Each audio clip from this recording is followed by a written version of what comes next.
आकाशवाणी छत्रपती संभाजीनगर केंद्र प्रासंगिक.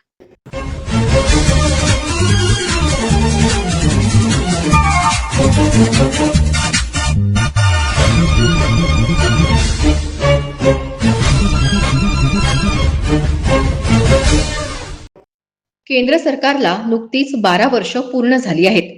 या निमित्तानं भारत सरकारने सर्वच क्षेत्रात मोठी आघाडी घेऊन विकसित भारत होण्याच्या दिशेनं वेगानं वाटचाल सुरू केली आहे. या 12 वर्षाच्या कालावधीत विधी आणि न्याय क्षेत्रातही मोठे तसंच सकारात्मक बदल पाहायला मिळाले. अनेक नवीन कायदे करण्यात आले, तर जुन्या कायद्यांमध्ये आजच्या काळानुसार बदल करण्यात आले.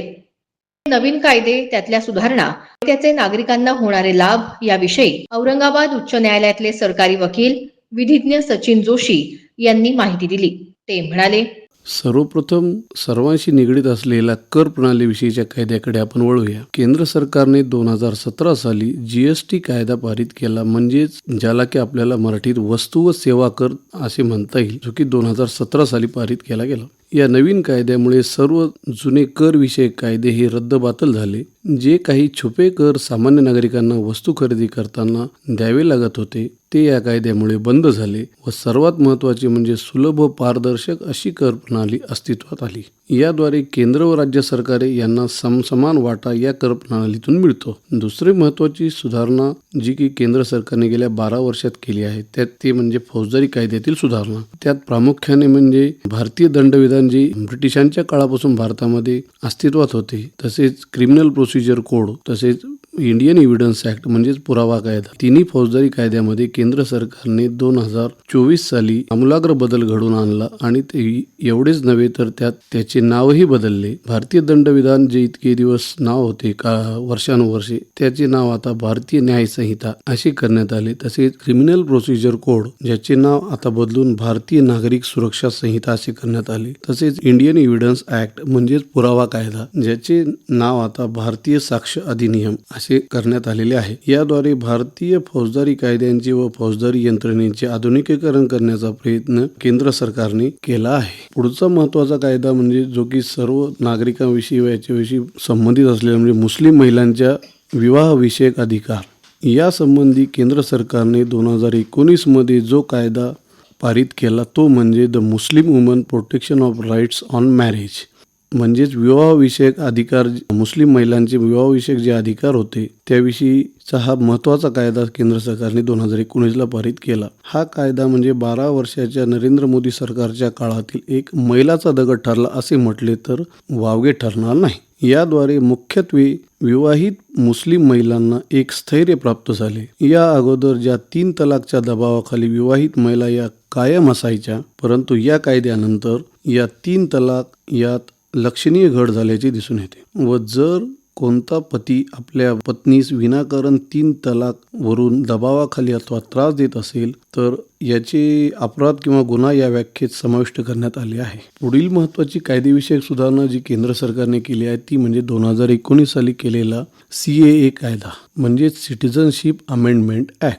याद्वारे पाकिस्तान, बांगलादेश व अफगाणिस्तान या देशातून भारतात आलेल्या हिंदू, शीख, जैन, बौद्ध, पारशी व ख्रिश्चन या अल्पसंख्याक समुदायातील निर्वासितांना भारतीय नागरिकत्व देण्याची तरतूद करण्यात आली आहे. त्यानंतर सगळ्यात महत्त्वाचं म्हणजे 2023 साली केंद्र सरकारने महिलाविषयीच केलेला कायदा म्हणजे 106वी घटना दुरुस्ती. या घटना दुरुस्तीद्वारे केंद्र सरकारने महिलांसाठी लोकसभा व राज्यातील विधानसभा यामध्ये 33% आरक्षण देण्याची व्यवस्था या घटना दुरुस्तीद्वारे करण्याचे मोठे कार्य या काळात केंद्र सरकार म्हणजेच नरेंद्र मोदी यांच्या सरकारच्या माध्यमातून करण्यात आले.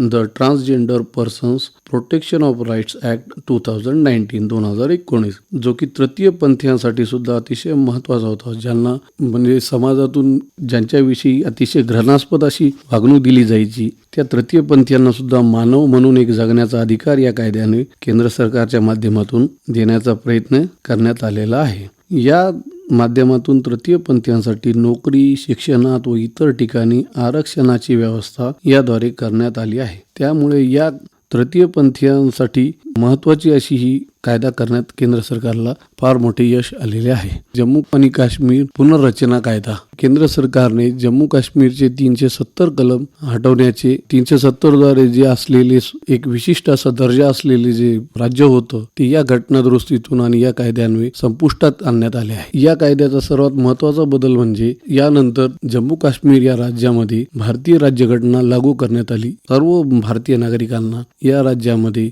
आता आपली प्रॉपर्टी किंवा घर, दार, शेती वगैरे खरेदी करण्याचा अधिकार प्राप्त झालेला आहे. त्यानंतर असे अनेक कायदे जे आहेत नरेंद्र मोदी सरकारच्या काळात जे की ब्रिटिशांपासून असलेले जे कायदे अस्तित्वात होते, ज्या कालबाह्य झालेले होते, त्यांना सुद्धा रद्द केलेले आहे. यानंतर म्हणजे मोदी सरकारने अनेक योजना ज्या अंमलात आणल्या त्या म्हणजे सगळ्यात महत्त्वाची म्हणजे डायरेक्ट बेनिफिट ट्रान्सफर. याद्वारे केंद्र सरकारने जे लाभार्थी, जे भारतीय नागरिकांमधील जे लाभार्थी असतात, उदाहरणार्थ शेतकरी असतील, श्रमिक असतील, श्रम मजूर असतील, यांच्यासाठी जे काही सबसिडी असेल, कुठल्याही योजनांचे अनुदान असतील, तर ते थेट त्या लाभार्थ्यांच्या खात्यामध्ये जमा करण्यासाठी सर्वप्रथम 2013 मध्ये सुरुवातीला याच्याविषयीचा कायदा झाला आणि 2014-15 नंतर याच्यामध्ये आमूलाग्र असा बदल दिसून आला, ज्याद्वारे सामान्य त्याचबरोबर आर्थिक सबलीकरणासाठी सुद्धा केंद्र सरकारने या गेल्या 12 वर्षाच्या काळामध्ये अनेक योजना, महिलांसाठी अनेक योजना राबवण्यात केंद्र सरकार यशस्वी ठरले आहे. जसे की PM मुद्रा योजना, stand up Indian scheme, Deendayal Antyodaya योजना, अशा अनेक योजनांचा आपल्याला उल्लेख करता येईल. धन्यवाद. केंद्र सरकारच्या 12 वर्षांच्या कार्यकाळात महिला सक्षमीकरणाला देखील प्राधान्य देण्यात आलं. महिलांसाठी विविध योजना, सर्वच क्षेत्रात महिलांसाठी संधी. यामुळे शिक्षण, कला, क्रीडा, संरक्षण, आरोग्य, अभियांत्रिकी, माहिती तंत्रज्ञान, बँकिंग, कृषी विभागात महिलांची संख्या मोठ्या प्रमाणात वाढल्याचं दिसून येत आहे. या 12 वर्षांच्या कालावधीत महिला विषयक कायदे आणि योजनांच्या माध्यमातून महिला सक्षमीकरणाला कशा प्रकारे चालना मिळाली याविषयी औरंगाबाद उच्च न्यायालयातल्या सरकारी वकील विधिज्ञ रश्मी गौर यांनी माहिती दिली. त्या म्हणाल्या, आदरणीय प्रधानमंत्री नरेंद्र मोदीजी यांच्या खंबीर आणि दूरदर्शी नेतृत्वाखाली आपल्या केंद्र सरकारने यशस्वीरित्या 12 वर्षे पूर्ण केली आहेत. हा 12 वर्षांचा कार्यकाळ म्हणजे केवळ योजनांचा काळ नाही, तर तो देशाच्या आत्मसन्मानाचा, किमान सरकार कमाल सुशासन ह्या सूत्राचा आणि एका नव्या राष्ट्रीय चेतनेचा पुनरुत्थान काळ आहे.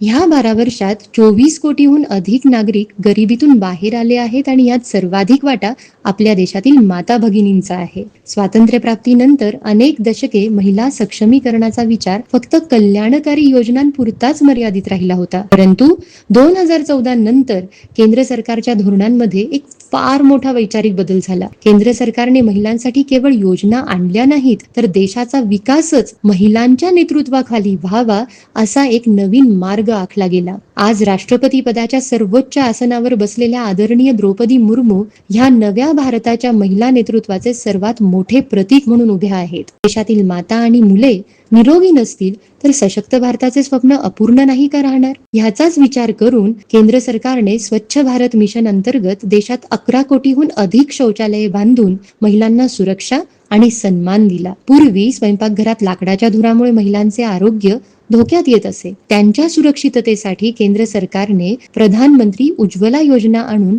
10 कोटीहून अधिक कुटुंबांना मोफत गॅस कनेक्शन दिले. कुटुंबाच्या आरोग्यासाठी पुन्हा एकदा केंद्र सरकारने आयुष्मान भारत योजना सुरू केली, ज्याचा सर्वाधिक फायदा देशातील महिलांना मोफत उपचारांसाठी झाला. केवळ माताच नव्हे तर बालकांच्या उज्ज्वल भविष्यासाठी आणि कुपोषण मुक्तीसाठी केंद्र सरकारने पोषण अभियान, मिशन इंद्रधनुष्य आणि गरोदर मातांना थेट आर्थिक मदत देणारी प्रधानमंत्री मातृवंदना योजना प्रभावीपणे राबवलेली आहे. स्त्रीच्या हाताला काम आणि हक्काची पद मिळवून देण्याचे काम केंद्र सरकारच्या आर्थिक योजनांनी केले. केंद्र सरकारने प्रधानमंत्री आवास योजना अंतर्गत मिळणाऱ्या घरांची मालकी महिलांच्या नावावर नोंदवणे बंधनकारक केले. प्रधानमंत्री जनधन योजनामुळे 25 कोटीहून अधिक महिलांची बँक खाती उघडली गेली आणि त्या बँक खात्यांमध्येच नाही का आता लाडक्या बहिणीचे पैसेही जमा होतात. महिलांच्या उद्योजकतेला पंख देण्यासाठी केंद्र सरकारने प्रधानमंत्री मुद्रा योजना सुरू केली, ज्यामध्ये महिलांना प्राधान्याने कर्ज दिले जाते. जाते. तसेच वंचित घटकातील महिलांसाठी केंद्र सरकारने स्टँड अप इंडिया मिशन आणि महिला बचत गटांसाठी क्रांतिकारी लखपती दिदी योजना व ड्रोन दिदी योजना सुरू केली, ज्यामुळे ग्रामीण महिला तंत्रज्ञानाशी जोडल्या गेल्या. आज या योजनांमुळे नायकाच्या संस्थापिका फाल्गुनी नायर असोत किंवा गझल अलग ज्या की मम्मा अर्थच्या सहसंस्थापिका आहेत, अशा यशस्वी महिला स्टार्टअप उद्योजकांच्या रूपाने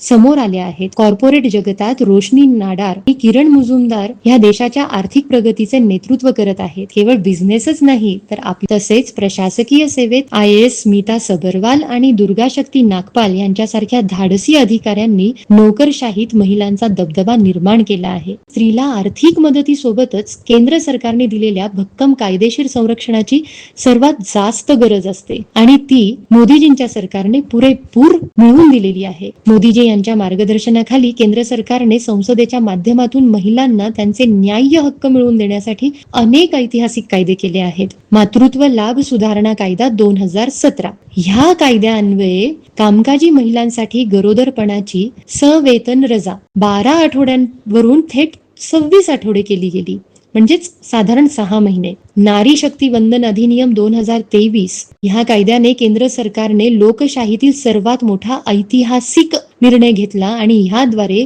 संसद आणि विधानसभांमध्ये महिलांसाठी 33% जागा राखीव ठेवण्यात आलेल्या आहेत. वन स्टॉप सेंटर ज्याला आपण सखी केंद्र आणि महिला हेल्पलाईन ज्याचा नंबर आहे 181 म्हणजेच 181 181. प्लीज लक्षात ठेवा हा मैत्रिणींनो. संकट समयी महिलांना कायदेशीर व वैद्यकीय मदत एकाच छताखाली मिळवून देण्यासाठी केंद्र सरकारने देशव्यापी यंत्रणा उभारलेली आहे. आज ह्याच आर्थिक आणि सामाजिक ताकदीच्या जोरावर भारताची नारी शक्ती क्रीडा जगतातही तिरंगा अभिमानाने फडकवत आहे. ऑलिम्पिक मध्ये सलग 2 पदके जिंकणारी बॅडमिंटन स्टार PV सिंधू, 6 वेळा जागतिक बॉक्सिंग चॅम्पियन जिंकणारी मेरी कॉम, कुस्तीत ऑलिम्पिक पदक जिंकणारी साक्षी मलिक आणि क्रिकेटच्या मैदानात 10,000हून अधिक धावांचा डोंगर उभारणारी मिताली राज यांनी जागतिक स्तरावर देशाचे नाव उंचावले आहे. ह्याच बदलत्या भारताचे प्रतीक म्हणून आशियातील पहिल्या महिला लोको पायलट सुरेखा यादव आज high speed Vande Bharat train चालवत आहेत बरं का. केंद्र सरकारने राबवलेल्या बेटी बचाव, बेटी पढाव आणि सुकन्या समृद्धी योजना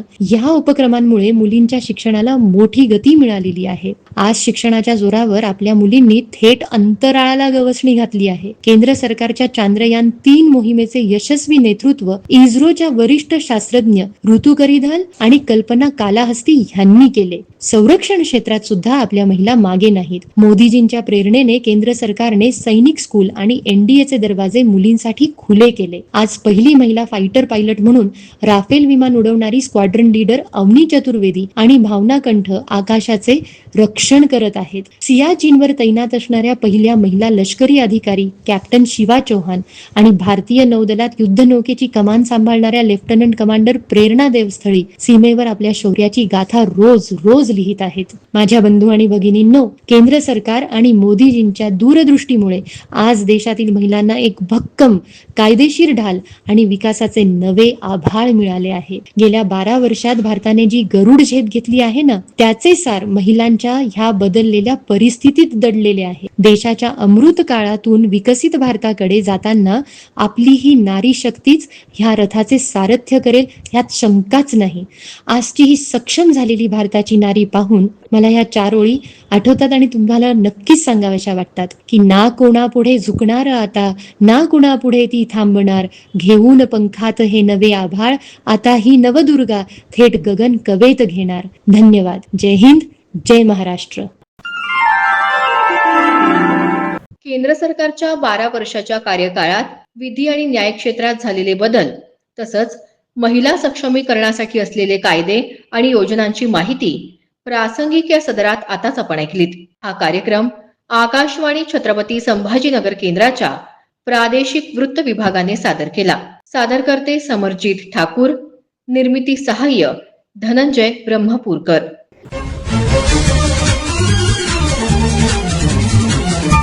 Thank you.